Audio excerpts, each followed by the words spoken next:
Só em 2025 foi observado um aumento de 30% no número de anúncios dentro de short stay. Rio de Janeiro é a praça perfeita para o short stay. O aluguel por temporada, como a gente entende hoje, é algo relativamente novo, porque nessa cidade aqui, óbvio, né, você fazendo o investimento correto, você consegue aí retornos assim de 20, 15%. Então as pessoas ainda cometem hoje o erro de achar que ter mais imóveis é ter mais resultado, mas não é muito bem assim não.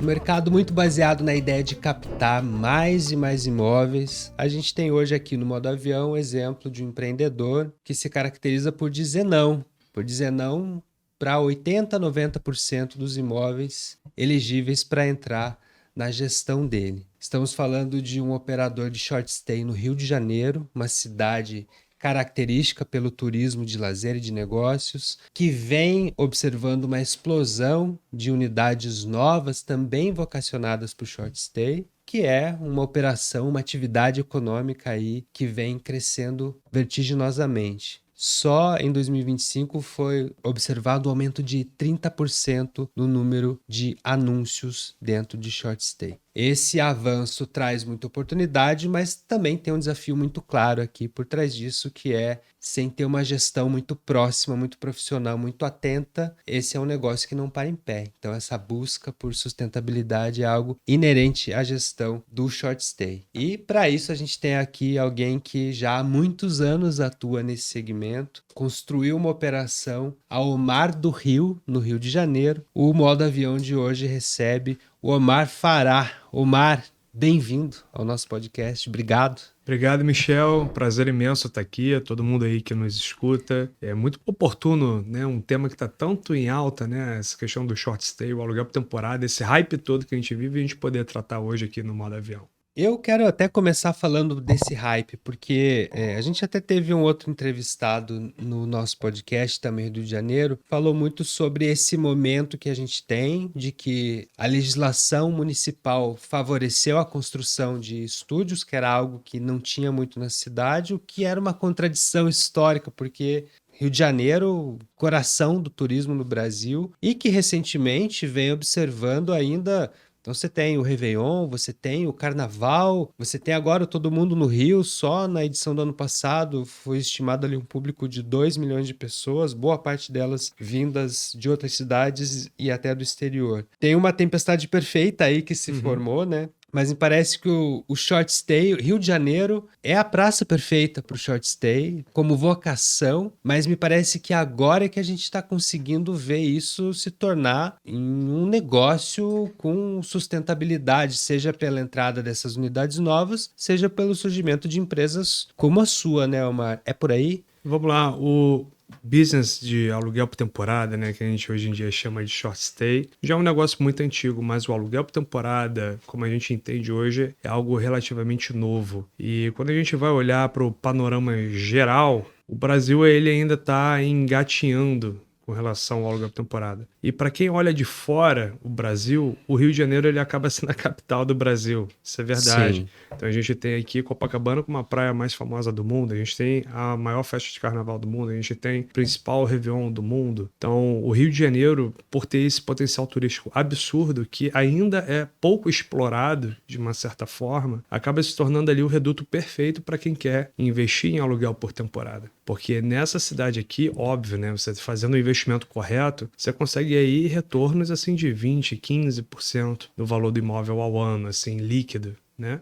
Sabendo fazer, obviamente, de forma profissional, investindo corretamente, não é qualquer coisa, qualquer imóvel, né, que entrega esse tipo de resultado, nem qualquer gestão, óbvio. E aí a gente já entra nesse ponto que eu abri aqui no nosso episódio, que é o quanto você tem que dizer não para muitos imóveis, Sim. né? Perfeito. O que passa nesse critério na hora de selecionar? Porque se por um lado a gente tem aqui uma possibilidade, um potencial de rentabilidade maior do que na locação tradicional, por outro lado, você como agente que está operando isso, precisa ter uma estrutura muito mais complexa ainda do que a operação do aluguel tradicional, né? Sim, a nossa operação ela é 24 horas, não para.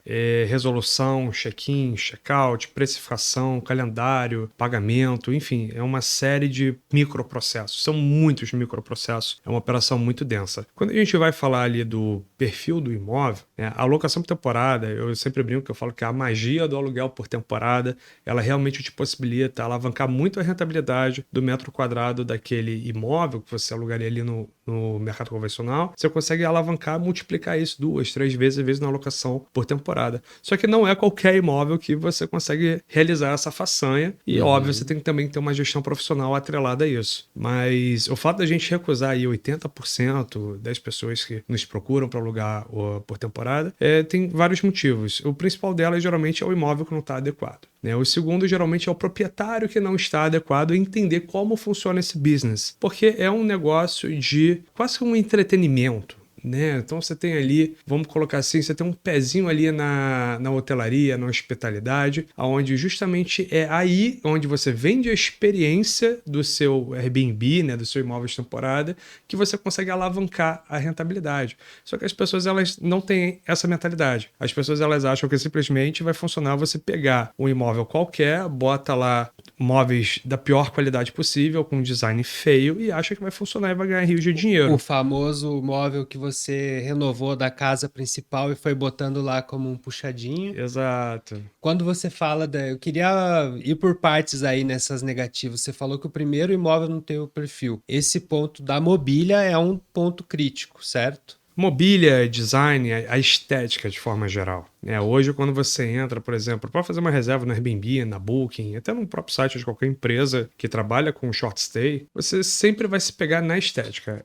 Vai desde as fotos, a descrição, mas no final de tudo, o principal pilar é a estética e a experiência que aquele imóvel vai te propor, vai te proporcionar. Então é a localização, estética, a experiência, o atendimento. Mas se você não tem um imóvel minimamente adequado, preparado para atender um padrão de mercado que sobe cada vez mais. Isso é até engraçado, Michel, que é o seguinte, quando eu comecei há 13 anos atrás, qualquer coisa funcionava. Você podia colocar qualquer tipo de móvel com a pior mobília, às vezes até faltando mobília, funcionava. Hoje em dia não. Hoje em dia você tem uma alta competitividade e tem uma competitividade que cresce cada vez mais. O nosso mercado de aluguel temporada ele cresce 20% a 30% ao ano.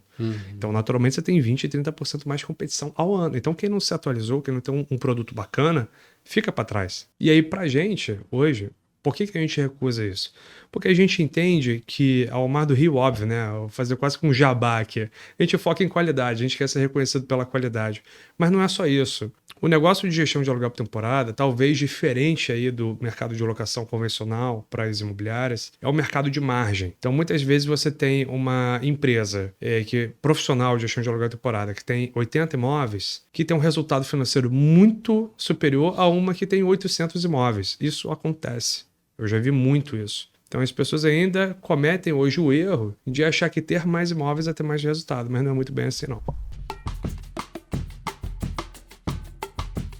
Antes de entrar nessa questão do resultado, só poder explorar ali um pouco mais sobre a questão do perfil. Quando você fala de estética, isso é algo da estética do imóvel, isso é algo que é mais importante para a etapa de divulgação deles, na etapa de conversão, de gerar atração nas plataformas, ou também tem a ver com a experiência do cliente ali na hora e como que essa experiência, por que ela é importante, né? É a nota que ele vai dar e que vai diminuir lá a classificação da oferta lá no Airbnb, por exemplo? É tudo, Vamos lá, se você não tem um imóvel hoje atraente, que proporciona uma experiência bacana, a pessoa ela não vai reservar. Se ela não reserva, você não tem as avaliações. E as avaliações, com o tempo, são o que amadurecem justamente o anúncio. E aí, naturalmente, esse anúncio maduro ele vai alugando cada vez por um preço melhor. Então, se você não começa pelo topo do funil, que é ter um produto bom, você nunca vai conseguir ter uma alta performance no final. Então, às vezes eu brinco, né? Os proprietários, muitas vezes eles ficam ansiosos, tipo, mas não tá pronto, vai chegar isso ainda, depois eu pego e faço isso. É clássico, né? O carnaval tá batendo aqui na porta, por exemplo. Aí o proprietário fala, vamos fazer assim mesmo, depois eu melhoro o apartamento. Eu falo, cara, isso é um baita tiro no pé. Então, o mercado de aluguel temporada, ele tem justamente uma barreira maior de entrada, justamente hoje por conta da exigência do mercado, mas ao mesmo tempo, no final, se você faz tudo direitinho, você tem um potencial de retorno absurdamente superior à locação convencional.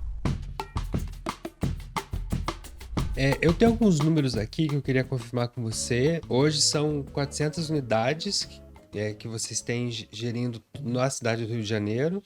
Um time com 160 colaboradores e um faturamento aí anual no último ano de 40 milhões, é isso? A gente bateu esse VGV de 40 milhões agora. Pois vocês chamam de VGV, né? Que é o total transacionado, né? O total transacionado, mas é o que vocês faturam, não é o que vocês ganham de comissão. Exatamente, perfeito. É o total de vendas de Seria diárias. A VGL, né?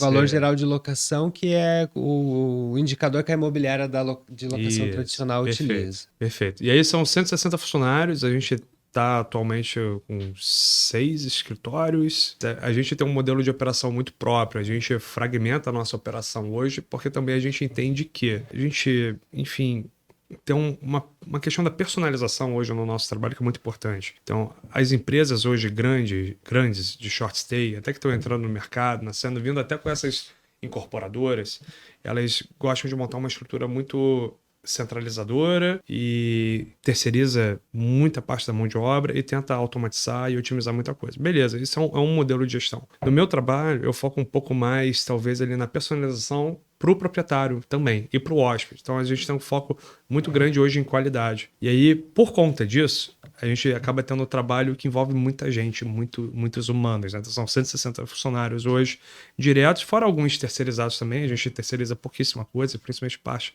de limpeza em operações mais distantes, mas de forma geral é quase tudo centralizado. E aí a gente fragmenta a nossa operação, então a gente tem vários pequenos escritórios espalhados ao longo da nossa malha operacional, justamente para atender esses imóveis num pequeno raio de distância, para trazer a maior qualidade possível que a gente possa ter no cuidado com aquele imóvel. Isso é muito bacana. Isso é um diferencial do Almar do Rio. Esse é um diferencial, eu diria, até do mercado de aluguel por temporada, né? Muitas vezes o proprietário, quando ele pensa eu vou para o mercado de locação tradicional ou eu vou para o mercado de aluguel por temporada? A pessoa geralmente ela olha só para a parte financeira, só que isso tem um erro, que é o seguinte, na minha visão como investidor, eu tenho meus imóveis também hoje em dia. E aí o que acontece? Independente da questão do financeiro, o aluguel por temporada, se você faz uma gestão bacana, você tem uma coisa que você na locação convencional você não tem, que é a garantia que teu imóvel está inteiro. Então você vai a cada check-in, a cada check-out, você vai lá ver, uma tomada saiu do lugar, você vai lá, conserta. Tá precisando pintar. Inclusive esse dia eu precisei pintar meu apartamento. Entre um check-out e o outro, a gente fechou ali 2 dias, peguei e pintei o apartamento. Tá novinho, tá 0 bala. Então você vai fazendo esse mantenimento do anúncio. O que numa locação tradicional seria uma vistoria que você faria ali a cada 30 meses. 2 meses, 2 anos. Ali você faz várias vistorias por mês. 4, 5 em média. E isso é um argumento que mexe com o proprietário, você percebe? Sim, principalmente porque, cara, eu acho que muitas pessoas que migram hoje para o mercado de aluguel temporada, elas estão justamente frustradas com a falta de cuidado que elas tiveram com o imóvel delas na locação convencional. Isso sem falar nos casos de inadimplência, que também esse é assim, a dor top 1 ou 2 ali em relação à questão também da manutenção. Então, quando a pessoa ela vai para o mercado de aluguel por temporada, né, e isso é uma grande discussão, né, que a gente vê hoje até no âmbito regulatório, mas estão botando cada vez mais imóveis para locação temporada e menos para locação convencional, está afetando moradia e tal. Enfim, falácia, né? O número ainda de unidades que alugam por temporada frente à quantidade de imóveis que alugam convencional é muito pequena. mas mesmo assim, enfim, tem esse argumento. De todo modo, o que pega hoje é a falta de segurança para o proprietário que aluga fixo, né? O proprietário que aluga fixo hoje, se o inquilino deixa de pagar, para você fazer um processo de despejo é super complicado, né? Se o inquilino vandaliza o seu imóvel, é muito difícil você ter esse valor de volta. Então, com base nisso, o mercado de alocação temporária está se tornando cada vez mais interessante para quem é investidor de verdade, né? O mercado de alocação temporária, também tem que fazer um parênteses aqui, ele não é para todo mundo e também não funciona em todas as regiões. Então, são regiões específicas que funcionam. Por exemplo, no Rio de Janeiro, isso é legal, hein? Rio de Janeiro, o Humaitá, não funciona no mercado de alocação temporária. Por quê? Você consegue alugar? Consegue. Mas se você foca em rentabilidade, pelo menos para empatar ali com o aluguel convencional, não funciona. Demanda. Botafogo funciona, por exemplo. Agora, poxa, você vai para Tijuca? Nem tanto, entendeu? Jardim Botânico. E essa demanda, até para entender um pouco do perfil do cliente que você atende, a gente está falando do turista que vem por lazer, mas também de um turismo de negócios. Sim, cada cidade tem meio que suas bolhas de short stay, vamos colocar dessa forma. Parando para pensar aqui de uma forma bem didática para quem está escutando a gente entender. Então, por exemplo, qual é o perfil de viajante Rio de Janeiro? É um perfil majoritariamente mais turismo. Então, naturalmente, as regiões de turismo no Rio de Janeiro vão funcionar melhor para short stay. Qual é o perfil de viajante para São Paulo? É o perfil corporativo. Então, naturalmente, as regiões que você tem aquelas bolhas corporativas vão ser mais atrativas para short stay em São Paulo. É assim que funciona. Então, é entender qual que é o fluxo ali migratório, vamos colocar assim, Sim. de turismo da região e aí As naturalmente temporadas, identificar o perfil. inclusive, né? Tem temporadas de Curitiba, por exemplo. A gente realiza os eventos lá como o Cúpula Summit. Inclusive, aproveitar aqui e convidar quem está nos ouvindo. Maio de 26, quinta edição do Cúpula Summit lá em Curitiba, 3.000 pessoas. A gente, no ano passado, fez uma pesquisa com o Instituto Municipal de Turismo e a gente identificou que a maioria dos participantes vem de fora. Muitos deles acessam opções de short stay para além do hotel, mas é isso, a gente tem ali um movimento concentrado nesse mês de maio. Obviamente que tem vários outros eventos. Uma das características da cidade é que, do ponto de vista tributário, né, do ponto de vista fiscal, ficou mais atrativo fazer eventos lá, então a cidade começou a receber muitos shows nacionais e internacionais. E isso dá algumas pistas, né, de momentos em que, porque diferente do Rio, imagino que aqui existe uma demanda continuada que se concentra em alguns momentos, como o Réveillon, como o Carnaval, como essas grandes eventos. Vai ter o show da Shakira, né? Agora, parece que você confirmou. Pois eu ia dizer isso, né? Estamos gravando esse episódio há uma semana do Carnaval no Rio de Janeiro e no dia em que o prefeito anuncia a Shakira como atração no projeto Todo Mundo no Rio, que já aconteceu aí nos últimos 2 anos e que é uma grande atração porque é um show gratuito com uma grande estrela internacional. No último ano, Lady Gaga reuniu aí estimadas 2 milhões de pessoas, né?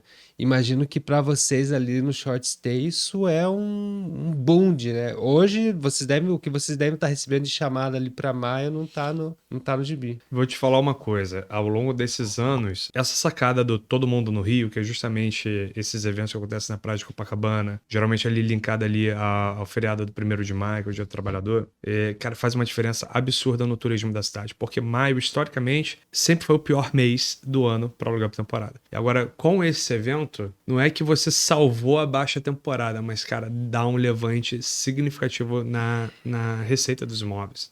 Isso falando de imóveis de temporada, mas tem todo um impacto em volta também. São os restaurantes, tudo. Todo mundo linkado a serviços, né, que essas pessoas necessariamente possam vir a necessitar. Então vai desde hospital, academia, farmácia, tudo. Então isso é muito legal, assim, os trabalhadores e o povo do Rio de Janeiro agradece. É uma cidade que pulsa turismo e deveria investir cada vez mais nisso.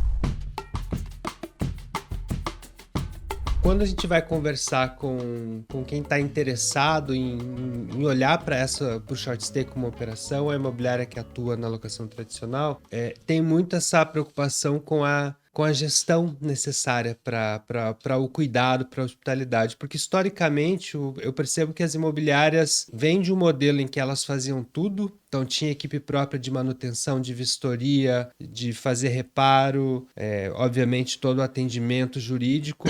Hoje muito disso é terceirizado para empresas de fora. Então acho que já existe me parece que a operação do short stay soa quase como um movimento contrário a esse que elas vêm fazendo. E a meu ver, também pode assustar esse volume, né? Você tem vamos dizer aí, uma carteira de imóveis que, se fosse na locação tradicional, não precisaria de 160 pessoas no time da imobiliária para operar. No entanto, não se pode olhar só para o volume de imóveis administrados, mas o volume de dinheiro que é gerado nisso, porque, como você bem disse, a rentabilidade é maior, né? Mas como é que você fez para chegar nessa conta de entender até onde dá para escalar sem precisar aumentar em mão de obra, porque no teu caso, tecnologia não vai resolver tudo, né? Sim. Vai precisar ter alguém para ir lá limpar o apartamento, vai precisar de alguém para ir pintar, vai precisar resolver um problema de qualquer dano que aconteceu. A verdade é que todo mundo que alugar por temporada tem que entender o trabalho que dá.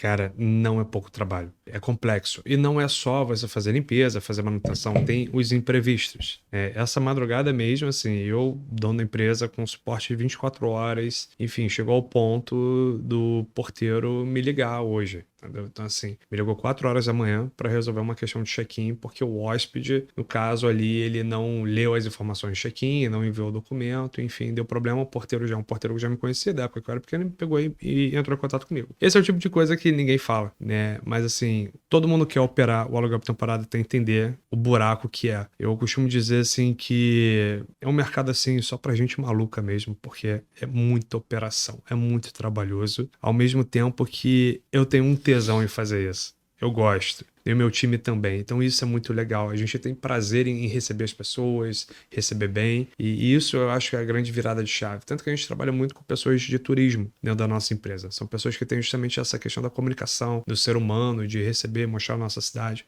Vocês Isso é muito recrutaram bacana. pessoas que já tinham uma experiência de turismo, em agência de turismo, em hotel. Sim e não, né? A maior parte do nosso time começou assim, teve assim a primeira experiência laboral dentro do Mar do Rio. Isso é muito legal.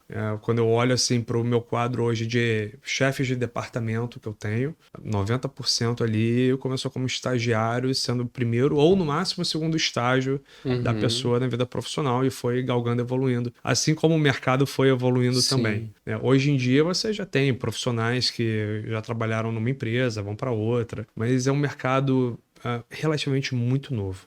Me fala um pouco sobre esses departamentos, como que você organiza, como é que estão divididas essas pessoas? Vixe, é coisa, hein? Vamos lá, a gente tem uma estrutura de uma empresa normal, então você tem toda a parte ali de, vamos lá, financeiro, RH, DP, você tem a parte ali do comercial também, aí já começa a entrar um pouco do nosso short stay, né? Que é a parte de vendas, onboard do proprietário, e aí tem a parte de implantação, que aí você tem que entrar na parte de adequação do imóvel, né? Então você tem que fazer toda a validação, ver o que precisa e tal. Aí já é uma adaptação nossa.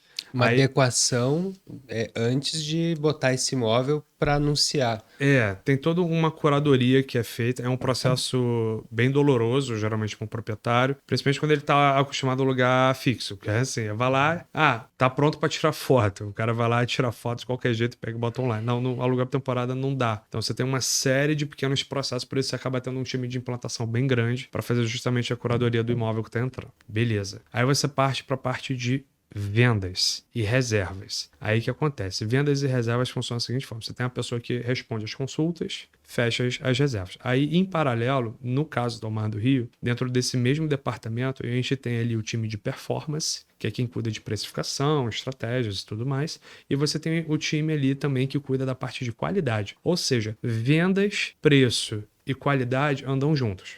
Isso é muito importante. Não dá para separar. Eles estão sob uma mesma liderança. Sobre uma mesma liderança. Porque você não vende se não tiver qualidade, e se o preço estiver errado, por mais que você tenha qualidade, também não vende. Qualidade, estamos falando desse mesmo asseio lá na hora de aceitar o imóvel, de manter ele bem, sim, mas também da apresentação desse imóvel, qualidade sim. do anúncio, as avaliações. Principalmente as avaliações, a reputação, que naturalmente isso se reflete no acompanhamento do mantenimento no dia a dia. Sim. né? Então, basicamente é esse tripé. É vendas, precificação e qualidade. Um não anda se... os dois não andam se um não estiver andando, entendeu? Então, você tem que estar sempre com os três bem alinhados. Então, Eu isso é o queria primeiro explorar um guarda-chuva pouco específico. mais esse tripé. Eu sei que a gente Claro, ia falar bora. e vai falar É dos porque nossos é grande, é departamentos. densa a estrutura. Sua imobiliária atingiu o teto? É hora de iniciar um novo ciclo de crescimento. Mais de 11 mil profissionais e 600 imobiliárias em todo o país para fazer negócio com você. Um ecossistema com metodologia para garantir máximo serviço ao cliente, máxima comissão ao corretor e máxima rentabilidade para a sua empresa. Vencer Remax. Que esse acho que esse é um ponto interessante, quando a gente pensa em venda, né? Quais que são os canais de divulgação que você tem, assim? Porque aí a gente tem uma questão que eu queria entender, né? Quando você fala lá daquele valor faturado, se você utiliza uma plataforma como o Airbnb, esse faturamento é feito pelo Airbnb, né? Como é que funciona essa dinâmica? Aonde vocês anunciam e aonde que está a transação do cliente? Tá, vamos lá. A gente anuncia em todos os melhores possíveis canais que faz sentido a gente anunciar. Então, a gente chama esses canais de OTAs, né? Online Travel Agencies, né? A linguagem lá do mercado, até hoje eu não entendi muito por que esse nome. A gente acaba abreviando e chama de OTA. Mas são os principais canais. Então, basicamente, Airbnb, Booking, Decolar e o nosso site próprio. São 4 principais canais hoje. A gente está fazendo, inclusive, a implantação da Expedia, que é um canal que a gente já trabalhou antes, a gente parou de trabalhar porque teve alguns problemas, mas enfim, estamos retomando agora.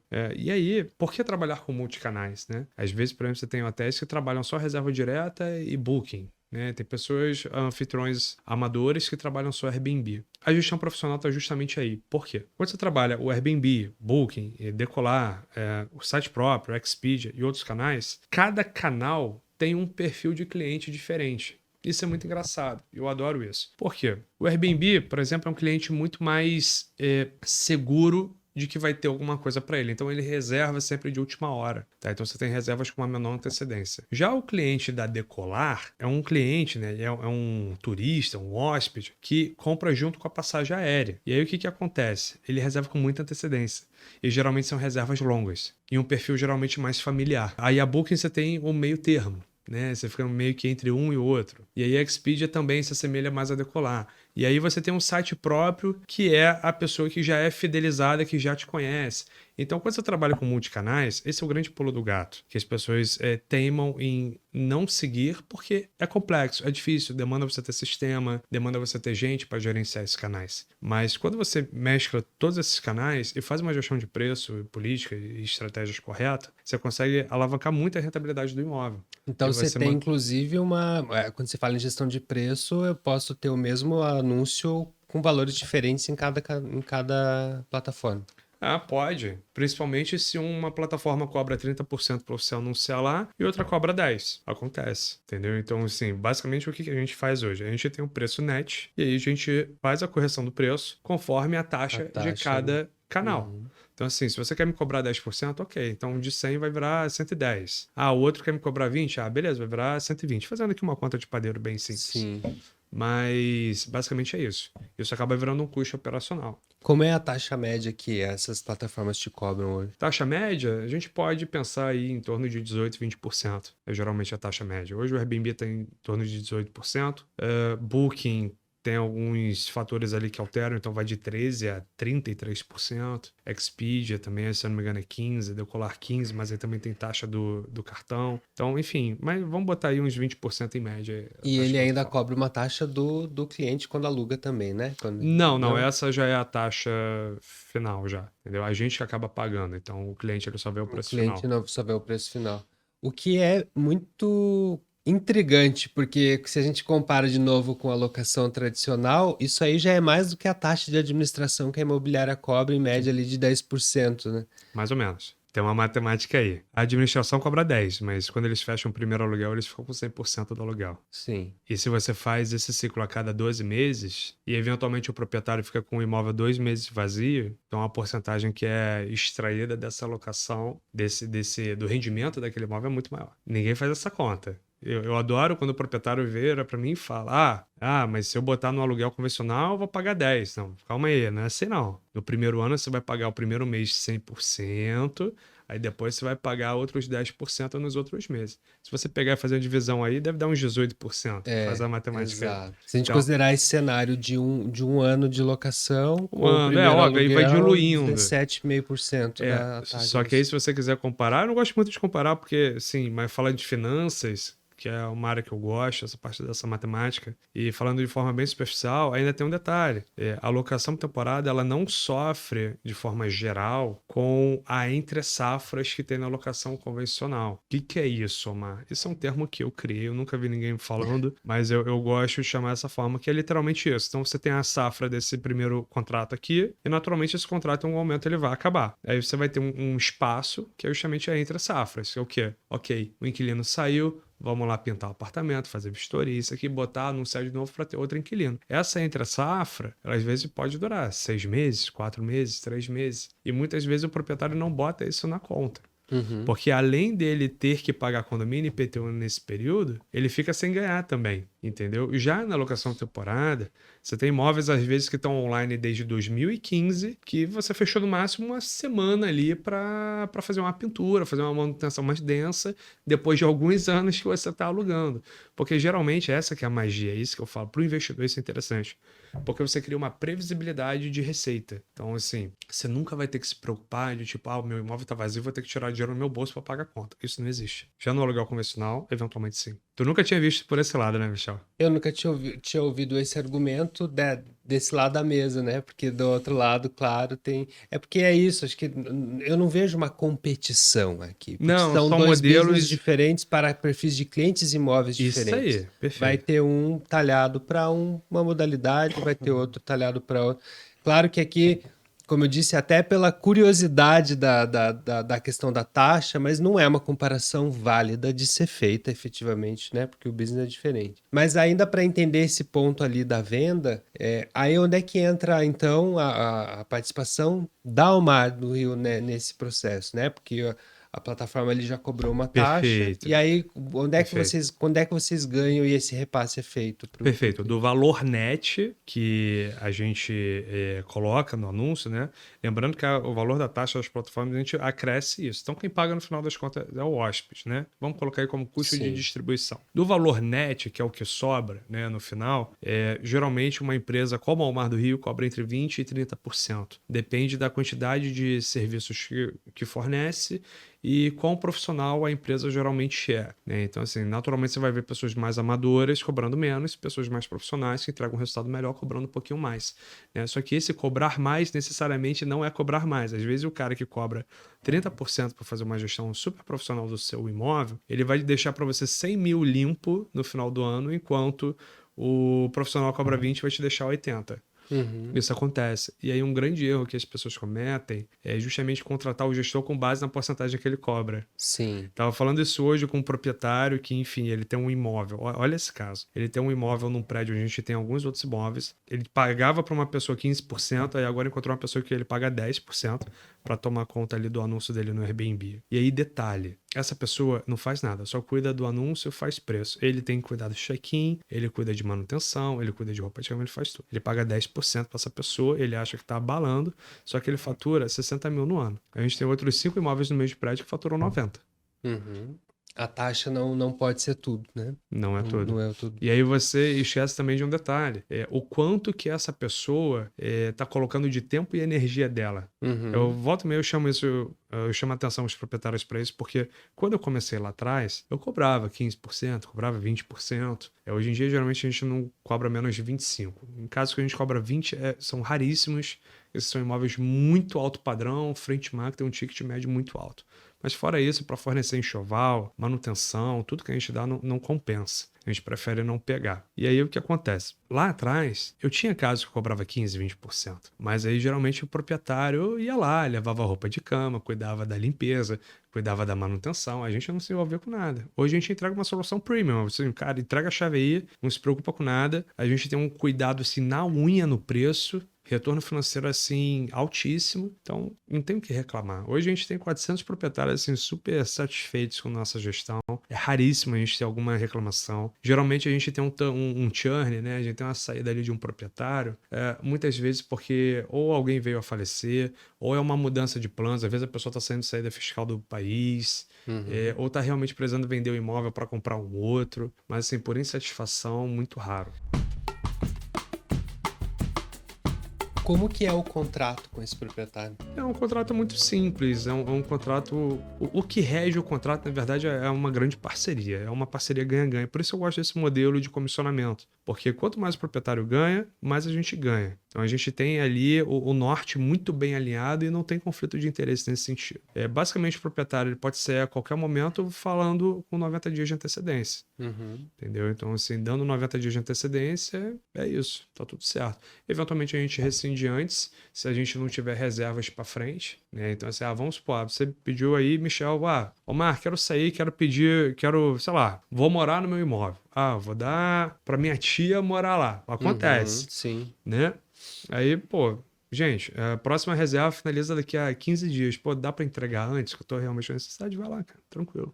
São casos tão pequenos que a gente tem isso que não tem porque segurar o proprietário, né? A satisfação do proprietário, eu acho que quando ele sai, às vezes é mais importante do que quando ele entra.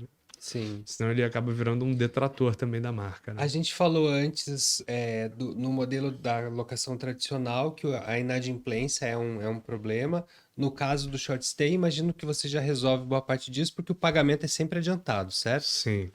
Mesmo quando é feito diretamente com vocês, né? Uhum. Mas aí como é que fica a questão da garantia no caso de qualquer problema de reparo, de manutenção que precisa ser feita, que não foi algo... Inclusive, dano, né? abundam vídeos disso na internet, né? Às vezes o proprietário no Airbnb vai lá e fala, olha o estado que deixaram, quebraram a cadeira, riscaram a mancha. Cara, sim, olha... Te falar uma coisa de coração. A gente tem em torno de 1.500 locações mês, mais ou menos. São raros os problemas que a gente tem com relação a reservas. E quando tem, geralmente é muito linkado à limpeza. Então, limpeza, você vai lá, limpa, e é isso. Ponto final. Danos, cara, você tem danos da mesma forma que você tem eventualmente numa locação convencional que você faria com móveis dentro. Então tem uma depreciação, é natural. Alguns danos que são assim dolosos, você consegue pegar e executar o calção e você pega esse reembolso. Outros fazem parte do business. Você tá num negócio onde você ganha, 2 vezes o que você ganharia de valor no aluguel convencional e não tá disposto a pagar, R$500 ali para fazer um reparozinho a cada, sei lá, 6 meses, 1 ano, fica complicado. Então, o que eu geralmente falo aos proprietários é o seguinte, o imóvel ele pode sim ter depreciação, mas teria de todo jeito. É que nem a gente usando a nossa própria casa. Tem manutenção, tem depreciação, mas a pessoa ela ganha tanto a mais que compensa muito você pegar e manter a manutenção em dia, fazer tudo bonitinho, repor os itens. E tem um detalhe, muitas vezes você tem manutenção também porque as pessoas elas não fazem a adequação correta do imóvel. E aí bate justamente naquela questão da negação dos imóveis. Por exemplo, a gente já teve casos de negar imóveis assim, às vezes até de alto padrão, super reformados, mas que tinham várias obras de arte, itens assim de altíssimo valor, que a gente orientou o proprietário a tirar e ele não quis tirar. E ele também não concordou em ele arcar caso quebrasse ou extraviasse, enfim, porque pode acontecer. Então, assim, o imóvel de temporada ele tem que ser adequado para a temporada. Então, são móveis resistentes, são cadeiras geralmente sem estofado, a própria cafeteira, volta e meia eu faço meus conteúdos na internet, eu tô numa agora de galgar essa vida digital influencer, falando muito da vida e da dor do anfitrião. Então, por exemplo, cafeteira, se for de vidro, jarra de vidro, quebra com a gente, imagina com o hóspede. Aquela então, coisa o café derrama, seca, vai tirar, quebra o vidro, Os eletrodomésticos então, assim, em geral já não você são tem tolerados. itens que fazem sentido para o aluguel temporário, tem itens que não fazem sentido. Então, se você seguir ali a regra e botar os itens corretos, a manutenção para que você tem minimizar é o mínima. risco. E nesse caso dessas manutenções, imagino que daí boa parte delas vocês nem acessam uma cobrança pro hóspede, mas vocês conseguem rentabilizar isso com o anfitrião. Como assim rentabilizar para o anfitrião? Você cobra por esse reparo que você faz lá. Não, depende. Vamos lá, a gente não ganha em cima do reparo. A gente, se for o caso, a gente vai cobrar do proprietário somente a peça. Entendi. Então vamos dar um exemplo. Coisas normais que acontecem no nosso dia a dia. Né? A tomada. Você foi puxar o carregador, pum, ela veio junto. Sim. Acontece, paciência. Tem que trocar alguma peça, você vai cobrar a peça. A mão de obra já é por nossa conta. Já faz parte do serviço. Já faz parte do nosso pacote, solução completa. Omar, eu queria entender, a gente falou um pouco aqui sobre essa primeira parte da venda, é uma operação muito complexa que talvez a gente precise de um segundo episódio aqui do Modo Avião, ou outro conteúdo, você que está nos ouvindo aí, fica de olho, talvez a gente tenha novidade com o Omar, mas eu queria entender sobre a estratégia de precificação, porque você comentou há pouco que, a depender da taxa que cada canal cobra, você adequa isso para que o custo já esteja ali resolvido, mas queria entender como é que é essa lógica de alimentação, porque também isso é muito diferente da locação tradicional, onde você não fica ajustando o preço da oferta o tempo todo. Imagino que, Ajusta. De novo, exemplo de hoje, né? Anunciou um show internacional no Rio de Janeiro em maio. Tem que ajustar na hora isso, né? Sim. A parte de precificação, na verdade, é a parte que eu mais gosto. Eu me considero até um especialista em RM, né? Que é o Revenue Management ali da parada. E essa parte de gestão de receita, vamos colocar dessa forma, pro short stay, cara, é muito complexa. Não existem hoje profissionais formados, não existe nada nisso, então é tudo muito empírico. Mas basicamente, quando você vai fazer a precificação, o valor ele flutua por dia com base em vários fatores. Então você tem o fator de demanda, você tem o fator de sazonalidade, você tem o fator de quanto que você está ocupado naquele dia, você tem um fator principal que eu falo que é o fator tempo, então quanto tempo tem até aquele dia. Então assim, tem uma série de fatores, a gente tem sistemas que ajudam, mas depende sim muito do ser humano. O ser humano, você tem que ter um bom profissional que sabe precificar, porque também não dá para confiar só no sistema. Você tem que entender do mercado e tem que ter, cara, sexto sentido. Me fala pouco mais sobre o perfil. Primeiro eu queria entender esse sistema antes de entrar na pessoa, porque imagino que para essa gestão da precificação, obviamente, mas também a própria questão dos anúncios nos portais. Você tem um sistema que você consegue centralizar e ajustar automaticamente foto para o Airbnb, para o Booking. Sim. Como é que é essa parte de tecnologia? A gente tem como se fosse um PMS, né? Acredito que todas as imobiliárias no segmento tradicional possuem, óbvio, né? Mas o sistema que vocês utilizam é específico para short stay ou ele é específico para short stay, tá? É bem específico. No caso, hoje a gente usa stays, mas existem vários outros sistemas. Então, basicamente, você tem um anúncio centralizado que, a partir daquele sistema, você distribui para todas as plataformas. Tá? A mesma forma acontece com a precificação. Então, você precifica aqui, ele vai para todas as plataformas. Tá? Aí você pode fazer direto na Stays ou você pode ter softwares anexos, né? Que no nosso caso a gente tem. Ou eventualmente ter a sua própria solução, como outras pessoas também desenvolvem. Aí é uma questão de tipo, o que é aquele operador entende que é melhor e o que funciona. Sim. No cenário Rio de Janeiro, com 400 imóveis que a gente cria uma especificidade da precificação que, se a gente não tivesse um sistema, a gente jamais conseguiria fazer. A gente precifica imóvel por imóvel com base na performance do imóvel e os fatores principais ali que afetam aquela diária daquele imóvel naquele dia específico, né? Se eu não tivesse um sistema, eu ia ter que fazer provavelmente a precificação em bloco e aí provavelmente eu perderia muita eficiência na precificação e na rentabilidade dos imóveis. Quando a gente passa a fazer a precificação unidade por unidade com base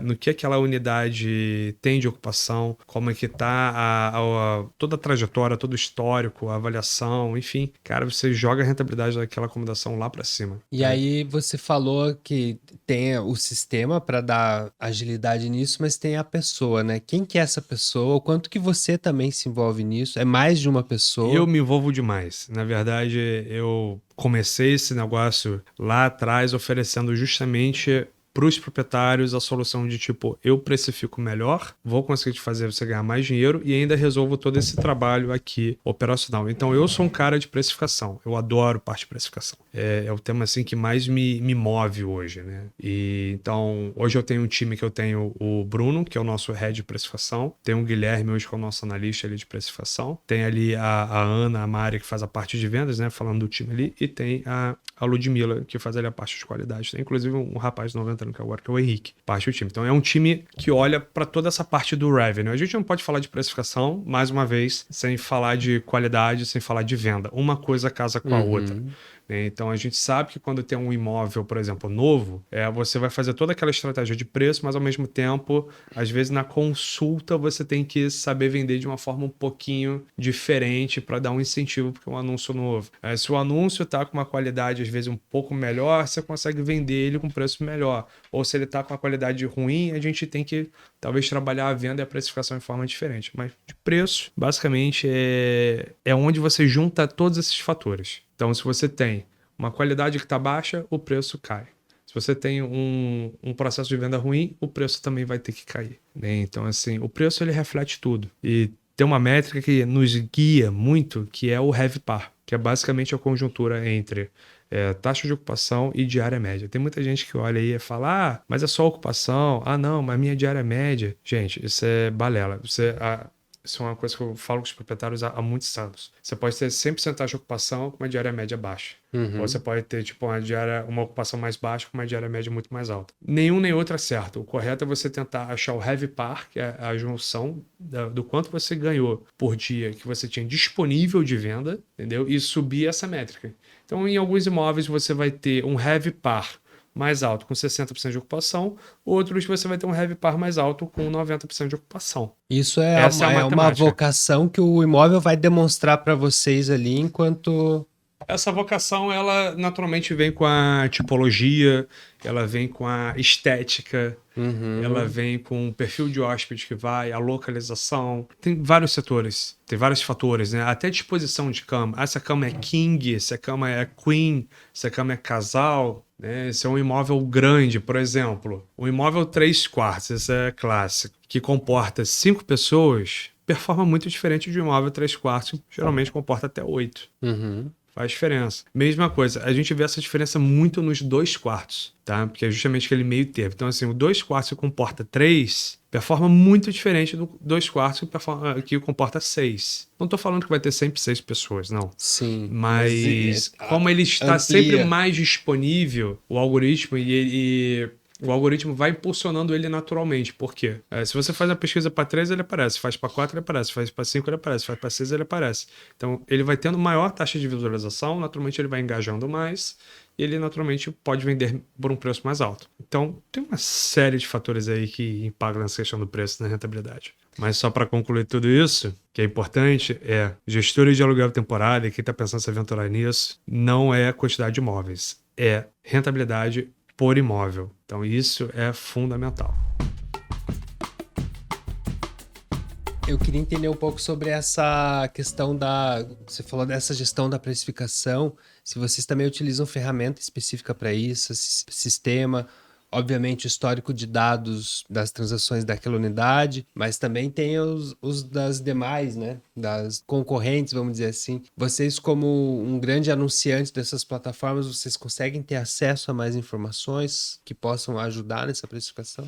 Como a gente tem hoje a maior conta do Airbnb hoje no Rio de Janeiro, da Booking também, da Decolar também, a gente ganhou inclusive o prêmio de Top 1 Decolar Brasil. A gente acaba meio que nós mesmos mexendo no mercado, entendeu? Em algumas regiões, assim. Mas vou te falar uma coisa de coração, a gente tem acesso aos dados de todos os competidores, todos os compsets, concorrências, outros imóveis e tal, mas a precificação que funciona bem no short stay é aquela quando você olha para dentro e você tenta sempre otimizar o seu resultado que você já tem.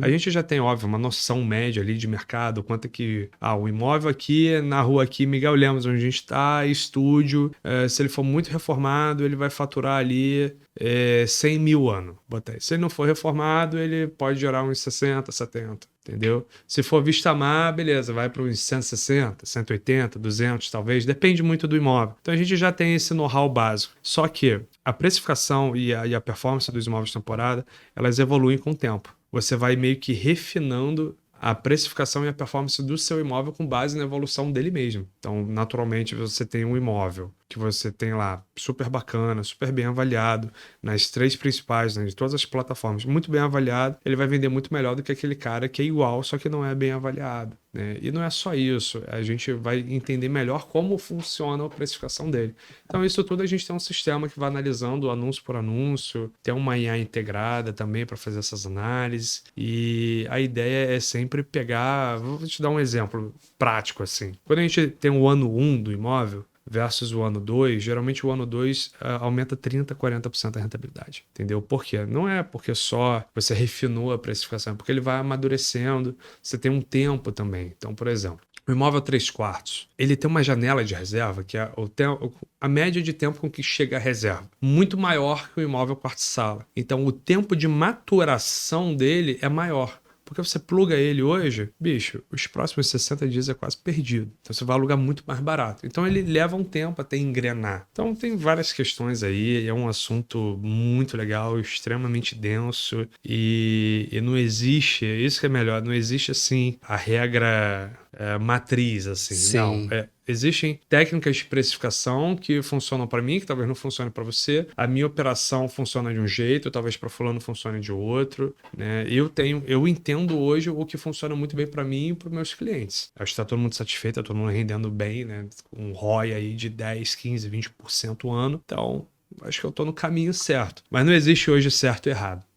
Eu acredito que existem boas práticas que podem alavancar teu resultado. Mas também cada região funciona de um jeito. Também tem isso também. Perfeito. E isso é parte do que nós vamos discutir na primeira imersão da Cúpula esse ano, focada em lançamentos, né? Imersão Cúpula Lançamentos. Vai acontecer em São Paulo entre os dias 15 e 17 de junho. Você vai poder conhecer mentores, líderes de vendas de incorporadoras e de imobiliárias. Esse ano um time de craques, assim, grandes empresas que estão performando em cidades como Balneário Camboriú, Porto Alegre, Goiânia, Fortaleza no Ceará. Convido você que está nos ouvindo, quer saber mais, quer explorar mais esse universo, conheça a história de cada um dos nossos mentores e fale com o time da Cúpula para saber mais sobre essa imersão Cúpula Lançamentos de 15 a 17 de junho em São Paulo. Você é nosso convidado, nossa convidada. Omar, a gente está chegando ao final da nossa entrevista. A gente teria muito ainda para explorar aqui, a conversa rendeu, mas eu acredito que você pôde compartilhar muito aqui para nossa audiência, então quero agradecer a você pela disponibilidade, pela generosidade de compartilhar aí esses dados com a gente. Obrigado por estar conosco aqui nesse episódio. Obrigado a você, Michel. Papo muito legal. Espero que quem está aí assistindo a gente tenha gostado. E é isso. Até a próxima aí, que a gente tem muita coisa para falar sobre short stay. Maravilha, obrigado e obrigado a você que nos acompanha até aqui. Se você gostou desse episódio, lembre de comentar, curta, compartilha aí com o seu time, manda o seu feedback pra gente e eu te espero novamente na próxima semana com mais um episódio do Modo Avião. Modo Avião é um conteúdo original Imob Report, com realização da Cúpula, com apoio de Alpop, Pipe Mob, Laís, Auxiliadora Predial, Credialuga, Arbitralis e Remax. Na apresentação, Rodrigo Werneck, Renata Maciel e Michel Prado, com roteiros de Ângela Matos, produção Isabelle Saldanha e Ângela Matos. Coordenação de produção, Fabiana Fortes. Direção de conteúdo, Michel Prado. Direção de produção, Grace Nardelli. Edição e pós-produção, Dice Masters Podcasts Multimídia.